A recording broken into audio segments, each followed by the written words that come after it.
Ladies and gentlemen, the story you are about to hear is true. The names have been changed to protect the innocent. Fatima Cigarettes, king size, extra mild and soothing, brings you Dragnet on both radio and television.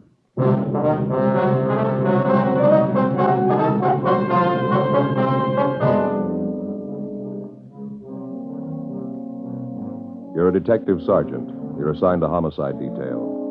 A young man walks into your office and tells you that his best friend has been killed by unknown assailants. Your job? Investigate. Friends, the name Fatima has always stood for quality. Fatimas are distinctive, with a truly different flavor and aroma. And in king-size Fatima, you get an extra mild and soothing smoke, plus the added protection of Fatima quality. Remember, in Fatima, the difference is quality. Because of its quality, its extra mildness, its better flavor and aroma, Fatima continues to grow in favor among king-size cigarette smokers everywhere. Switch to Fatima yourself today. Ask your dealer for Fatima in the bright, sunny yellow pack. King-size Fatima. The difference is quality.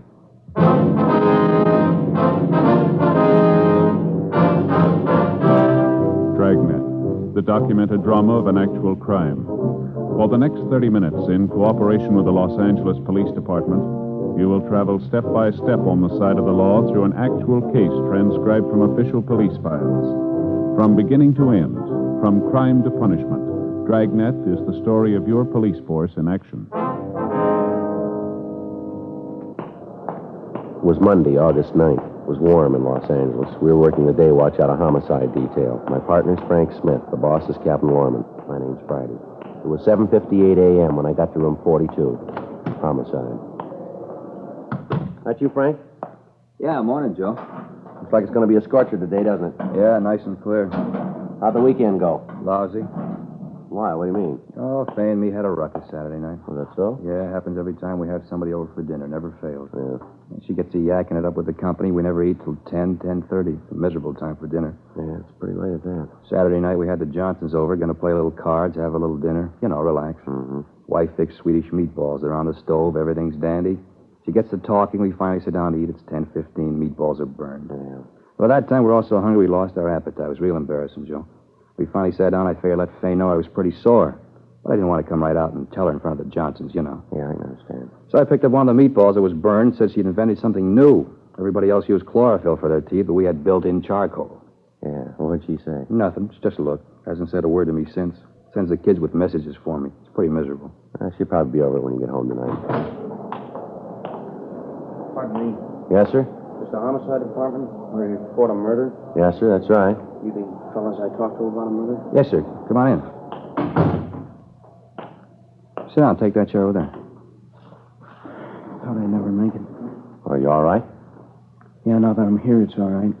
Your face is pretty badly cut there. Those bruises, scratches on your throat. You sure you're all right now? Yeah, I'm all right.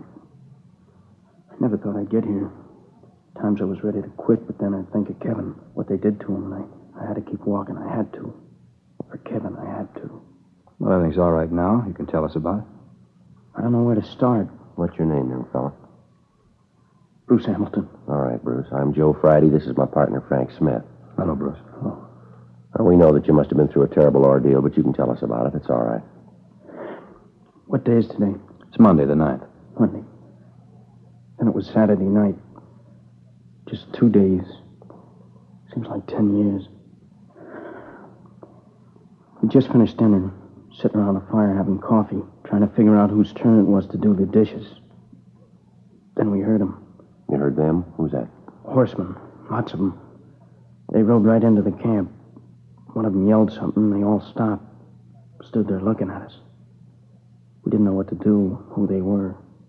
We just stood there. Then this big guy, I guess he was the leader, said something to us in Spanish. We couldn't understand him. All right, go ahead. You see, Kevin and I go to school together. Summer vacation, we decided to go down to Mexico and do a little prospecting. That's the reason we were there. Mm-hmm. Go on. We just stood there and looked at him. Big guy said something else, and then they all laughed. Then he got off his horse and came over to Kevin and me. He was a big man. When we tried to tell him that we didn't know what he was saying, he laughed and turned to the other men, and they laughed, too.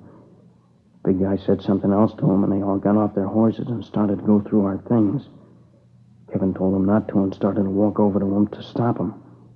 The leader hit Kevin and knocked him down. The men laughed at him, and Kevin got up and ran toward one of them. Kevin started to hit him. I broke away from the one that was holding me and ran to help Kevin. The big guy grabbed me and hit me in the face, knocked me down, started to kick me. I heard a shot. When I looked where Kevin was, he was all doubled up, holding his stomach. He hollered at me to help him. Then the guy shot him again. He fell down, didn't move. They all laughed, thought it was a big joke. I got up, one of them shot at me. I started running. I ran as fast as I could. He kept shooting. Thought sure they'd hit me, and I kind of waited for it. Then I ran through some bushes, and I fell into this gully. Mm-hmm.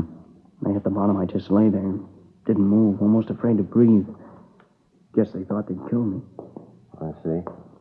What happened then? I waited until I couldn't hear them anymore, and then I crawled up out of the gully to see if they were gone. I wanted to help Kevin. I didn't see anybody, so I walked over to where he was. He was laying on his face. You got no idea how I felt when I turned him over. Mm-hmm. All right, we understand. Go ahead. I knew right away he was dead. It shot him in the stomach and in the chest. Shirt was all stained. There was nothing I could do for him. Nothing anybody could do. I looked at him for a long time. I guess I cried. It was terrible. Kevin was dead, and there's nothing I could do for him. I see. What'd you do then? I buried Kevin. I looked for something to dig the grave with, but they'd taken everything, even the shovels. Everything.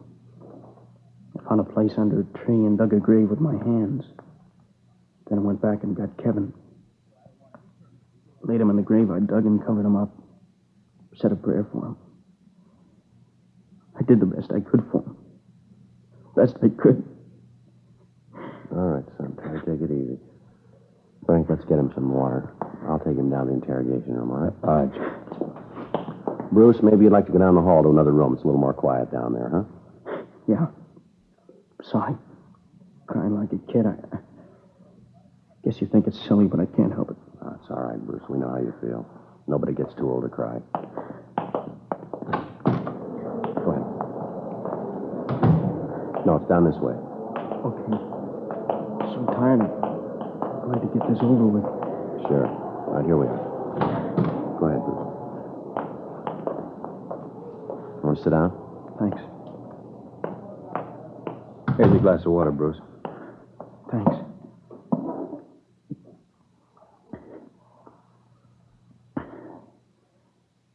Tastes good. Helps. All right. Now, is there any more you want to tell us? Well, there's a little more. There was nothing I could do. I looked around. They'd taken everything. Dishes, food, supplies, clothes. I went over the mesquite bushes where we hid in our duffel bag. We kept all our money and papers in there. Wallets, identification, all our valuables. They'd found that. It was gone. They hadn't left anything. Well, they took everything. Didn't leave a thing, huh? Not a thing. What'd you do then? Started to walk. We parked our car just off the highway. It was about 5 miles. When I got to where we'd park it, the car was gone. I didn't know what to do. What could I do? All right. I started to walk to Ensenada to tell the police. Then I began to think that the bandits had taken my wallet. I didn't have any identification, no way to prove who I was. Couldn't even speak the language. Got scared that they might not believe me. Now, you walked all the way from Ensenada to the American border, is that it? That's right. I walked all Saturday night, and Sunday morning I found an old adobe house, and I crawled through a window and slept. I don't know how long I was asleep, but it was dark when I woke up. I started to walk again. I walked all Sunday night, too. When I got to the border, I was afraid to go through the gate, so I went down by the riverbed and found a hole in the fence. I crawled through and went over the American side. When I got there, I felt better. Safe. I figured that I'd go up to the first policeman I saw and tell him what happened. Did you notify the authorities down in San Diego? No, I got to the police station, but I didn't go in. I didn't tell them. Why not? Like I said, I didn't have any way to prove who I was. I had no money. My wallet was gone. My clothes were all torn. Face was all cut. I thought it'd be better if I could get to Kevin's mother. If I could see her and talk to her, she'd know what to do. I hitched a ride. I wanted to go to San Francisco. Truck driver brought me this far. While we were driving, I thought more and more about what I'd say to Kevin's mother, how I'd tell her he was dead. Then I knew I couldn't do it. But I had to tell somebody. That's why I came to see you. Now, Bruce, we're going to have to go back down to Mexico. You'll be able to show us where the body is, won't you? Well, if I have to go, I guess I can. But I can tell you exactly where it was. I can give you a map, tell you right where he's buried. Do you want to give us that information now? Yeah. It was south of Ensenada, 40 miles down the new paved highway. South of Ensenada, 40 miles. You sure it was 40 miles? Yeah. While we were driving, Kevin and I kept trying to figure out how many kilometers to a mile. I kept watching the speedometer. It was just 40 miles when we turned off the paved highway onto a little dirt road. 40 miles. Yeah. There's a clump of trees near there in the gully. You can't miss it. I see. Can you give us the description of the car, the license number? Well, I don't remember the license number, but the car was a 51 Ford sedan, dark blue. Car belonged to Kevin. I never paid any attention to the license. Mm-hmm. That's Kevin, Kevin, huh? Yeah. Now we can check that through DMV. What was Kevin's full name and address? Kevin Allen Bradley. He lived at 6502 Washington Street, San Francisco. He lived with his mother, apartment on Nob Hill. Mm-hmm. Would you give us a description of Kevin? Well, he's about my size, generally. 5'10", 140 pounds, blue eyes. His hair's light, kind of blonde like mine, 22 years old. We looked a lot alike. Kids at school used to think we were brothers sometimes. I see. Joe, we better get a communication to the Mexican authorities, fill them in on the whole thing. Tell them we're coming down. Yeah. Contact San Francisco and let them handle that end of the thing. Mm-hmm. Get a teletype off the DMV in Sacramento, get a license number on the car. We better contact the San Diego PD and get a hold of Al Gate and fill him in on the thing. Yeah, that's a good idea. I'll stay here with Bruce. You want to take care of that?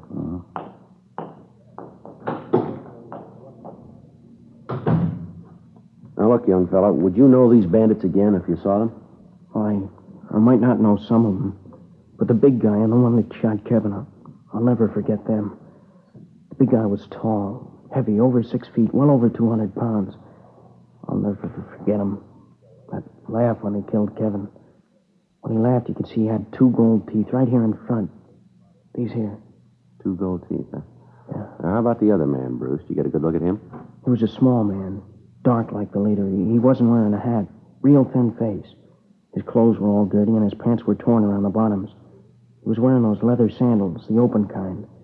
His feet were filthy, like he hadn't had a bath in a year. You think you'd be able to identify any of the others? Well, I don't know. Maybe if I saw him. I was scared, and I don't mind admitting it. Joe? Yeah, Frank. I stopped by R&I before I went on with the other communications. Checked the name Kevin Allen Bradley through. Yeah.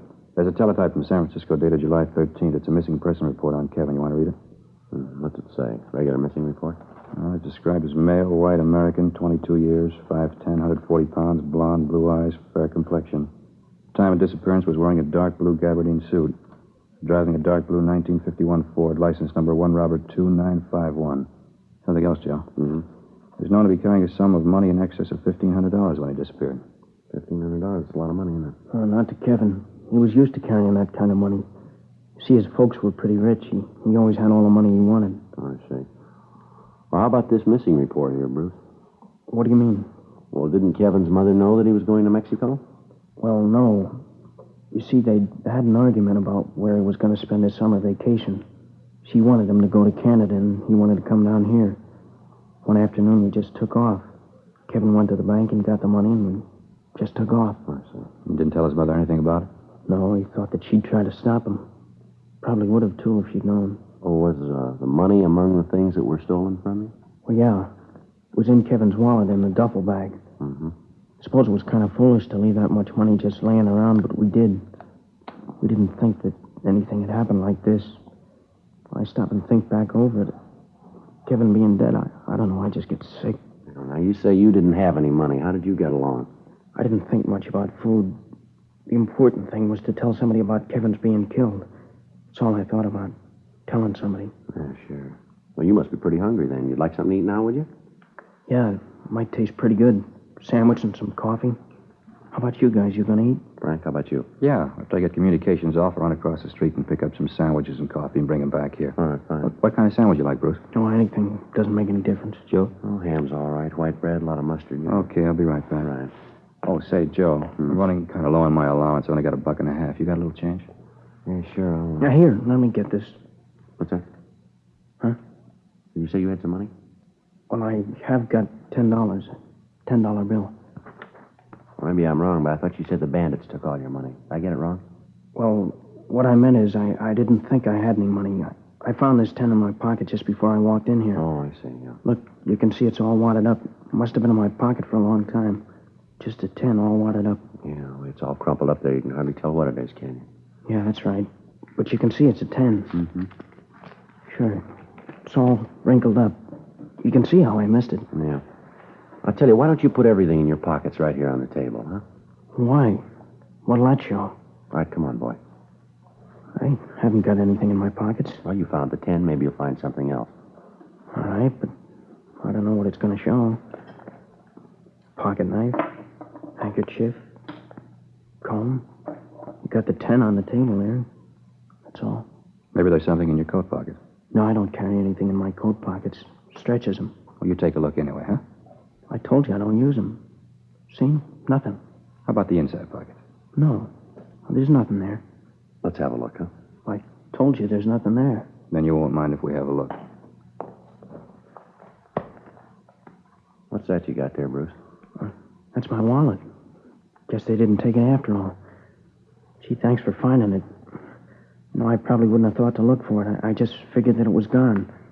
Here, let me have it. Let's see what's in it, huh? Well, just some cards, personal stuff like that. Nothing you'd be interested in. I forgot all about it. I feel pretty silly. I didn't even know it was there. Take a look, Joe. You say this is your wallet. Is that right, Bruce? Yeah, it's mine. I told you it's mine. How about letting me have it, huh? There's quite a bit of money in here, Bruce. Huh? I don't know. Just a glance here. Looks to be about $1,000, doesn't it? Well, just a minute. I think I can explain that. Well, there's another thing here I don't think you can explain. What's that? The name in the wallet, Kevin Bradley.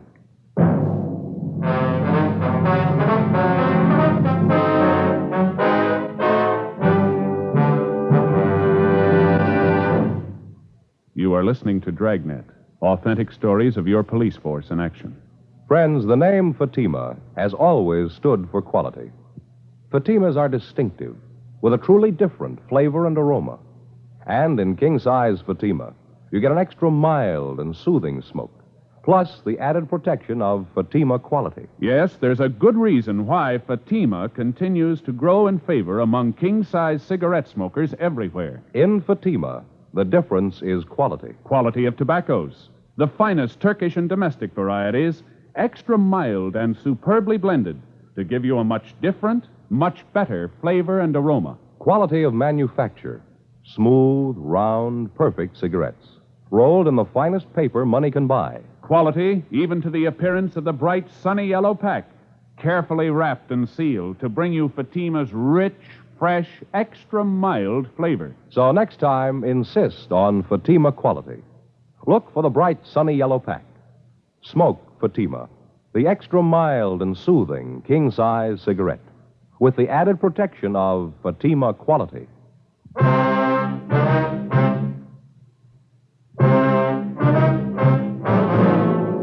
With the finding of Kevin Bradley's wallet, the case had taken a new turn. We continued to question Bruce Hamilton, but he insisted that he thought the wallet and the money had been taken by the bandits when they killed the Bradley boy. While I talked to him, Frank went down the hall and contacted the Mexican authorities and gave them the information. He gave them the description of Kevin Bradley and of Bruce Hamilton. They told him that to the best of their knowledge, there were no bandits operating in the vicinity, but they would dispatch a search party to go over the area. They said they would keep us advised of any developments that might arise. Frank also contacted the San Francisco Police Department and gave them the information. They said they'd take care of that end of the investigation. 11:47 a.m. Frank came back to the interrogation room, and we continued to question the Hamilton boy. I told you all I know. I don't know how the money got there. I was as surprised as you were. I don't understand it. You gotta believe me. Yeah, well, you're making it pretty tough to believe, Bruce. It's kind of hard to buy the fact that over $1,000 in Kevin's wallet turns up in your pocket and you don't know how it got there. But it's the truth. I don't know how I can convince you that it's the truth. Well, there are a couple of other things that aren't clear here. What? Tell me. I'm not lying. I've got nothing to hide. What's not right? Tell me. Well, this business of not telling the authorities. I told you I was scared that they might not believe me. You can understand that, can't you? Well, maybe up to a point. I thought that if I could get to Kevin's mother, then she could take care of it. I didn't know what else to do. Then when I got to L.A., I had a chance to think about it, and I couldn't go through with it. I couldn't tell his mother. I couldn't face her. Bruce, when you described where we could find the body, you said it was about 40 miles down the paved highway, that right? That's what I said. Well, how long has it been since you've been to Mexico? Well, I told you I just came back from there. Don't you believe anything I've told you? Well, Joe and I just finished an investigation down in Mexico. Investigation took us about 70 miles south of Ensenada. We found a highway paved for only about 5 miles south. You say 40 miles. How do you explain the difference? Well, maybe I was wrong about the distance. Well, you're pretty sure when you first told us about it. Well, maybe I made a mistake. There's something else, Bruce. It's a little hazy here. I told you I want to help anything. How far south of Ensenada did you say you were? I said about 40 miles. Now I'm not sure. But you are sure that it was south of Ensenada. Well, yeah. And Kevin was killed on a Saturday night. That's right. And you started for the States right away. That's what I said. I started walking as soon as I found the car was gone. And you walked all the way to the border. Well, that's right. How'd you walk? What route did you take? I told you I stayed off the road. I was afraid of the bandits coming back. I walked along the roadside and then through the hills. I got off the roadside whenever I saw anybody coming. But you did walk all the way. Yeah, that's right. All the way from Ensenada to the border. And it took you how long? Well, Saturday night and Sunday night. I got a ride in San Diego in the morning. What time do you figure that you started for the border? Maybe 11:30, midnight. I don't know for sure. And you stopped at dawn? Well, yeah, I stopped and slept. Then I woke up and I started to walk. And you're asking us to believe that you walked over 100 miles in less than 14 hours. Is that right? Yeah. And through country like that? What do you think? That I'm making the whole thing up? Look at my face, my back. Here, look.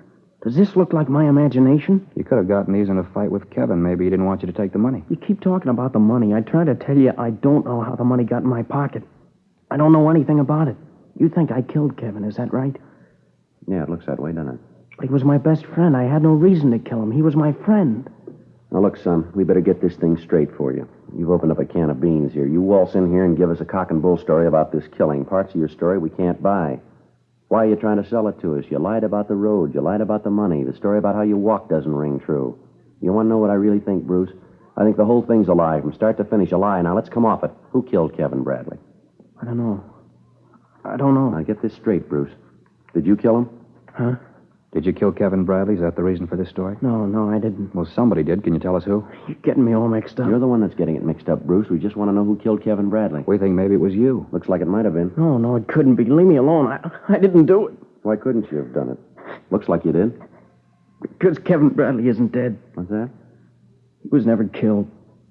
I'm Kevin Bradley.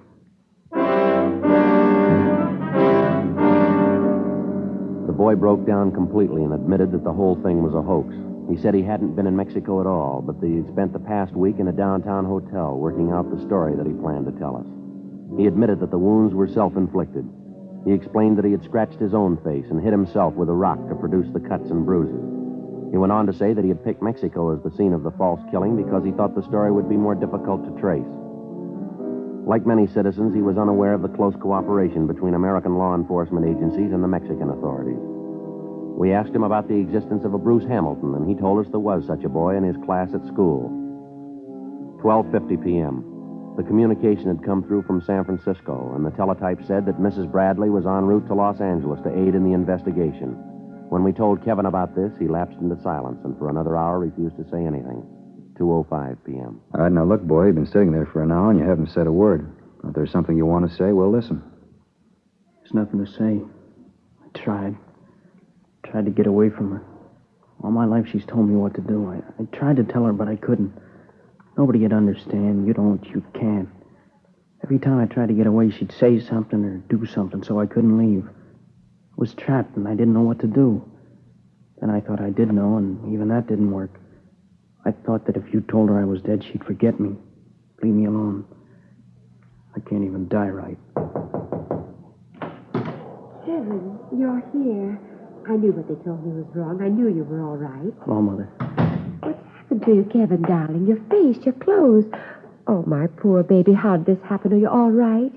Oh, your poor face all cut. What's happened, Kevin? It's all right, Mother. No, it's not all right. I don't know what happened or who did this awful thing, but I'll take care of it. Officer. Yes, ma'am. What do you know about this? I beg your pardon? What do you know about this? Did you do it? Did you hit this poor boy? Look at this poor face. Just look at it. It's terrible. That's what it is. It's terrible. I mean to find out just what happened here. I'll get to the bottom of this. No, don't you worry, Kevin, baby. Mother's here. She'll take care of you. Mother, please. It's all right, honey. Everything will be all right. Mother, these officers had nothing to do with it. Of course not. If you say so, Kevin, baby. Have you called the doctor about this? Have you gotten in touch with someone to take care of his face? Never mind. I'll take him to a doctor. I'll look after him. Poor baby. Mother'll look after him. Mother, please don't. Now, Kevin, you know that Mother knows what's best. Mother'll take care of it. Stop it. Stop it. Shut up. Heaven. I'm sick of it, tired of it. For 20 years, as long as I can remember, you've taken care of things. Did you ever think I might want to take care of a few things myself? Have you ever thought that I wasn't a kid anymore? I'm an adult. Like it says on the missing report, male, white American, 22 years, an adult. All right, take it easy, son. No, I've tried to say this before, and I've never had the nerve. I've got it now, and I'm going to finish. I'm tired of having you make all the arrangements for me. I'm going to have dates with girls that I want to go out with, not the ones you pick for me. I'm going to get a job and make my own way. I'm going to buy a car, and if I smash it up and me along with it, it's my business. I'll never forgive you for what you've done. You spent 20 years making me an outsider, always on the fringe. I couldn't do the things I wanted to, only the things you wanted me to do, only the things you thought best. I'm sick of having you make the decisions for me. From here on in, I'm going to make them myself. I tried to kill Kevin Bradley for no reason. You killed him a long time ago. Take a good look at me, Mother. Take a good look and see what you've done. I hate the sight of you. I hate everything about you. Now leave me alone and go away. All right, take it easy, boy. It's all right, officer. I understand. Sometimes he gets like this. He doesn't mean it. I know him. All right, Kevin. I'm sure the officers are impressed. Dry your eyes and we'll go home. Do you hear me, Kevin? Stop this foolishness, I said. We're going home. Yes, Mother, I hear you. I'm sorry, officers. Embarrassing. I don't know why he does these things. He's always been pretty emotional. Yes, ma'am. There's nothing else. We better be going. I want to catch the early plane back to the city. A party planned for tomorrow night. A million things to do. You'll have to help Kevin. Kevin, do you hear me? Yes, Mother, I hear you. Well, then say goodbye to the officers and let's go. Goodbye, Mr. Friday. Mr. Smith. I'm sorry this all happened. Yeah, so are we, son. I tried, Sergeant. Just didn't work, but I did try. Kevin, let's go. I don't want to miss that plane. Yes, Mother. Oh, Sergeant, Yes, ma'am. thank you for giving my boy back to me.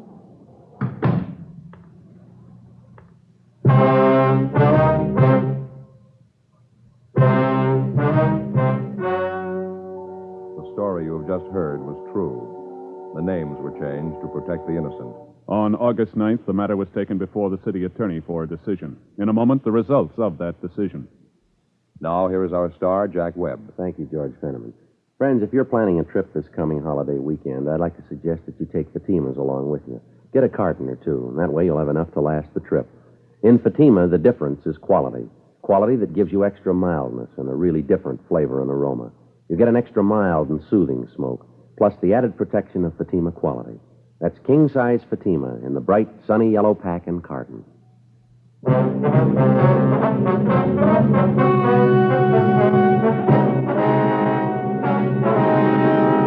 In the interest of justice, there was no complaint filed against Kevin Allen Bradley.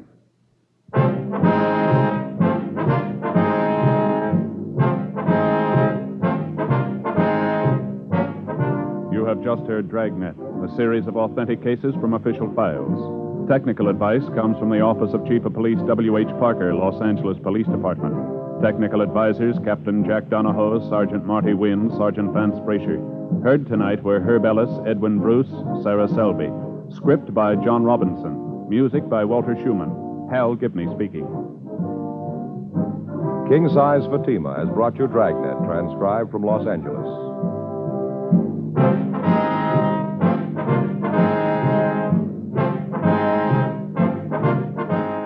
Friday, hear The Mario Lanza Show on NBC.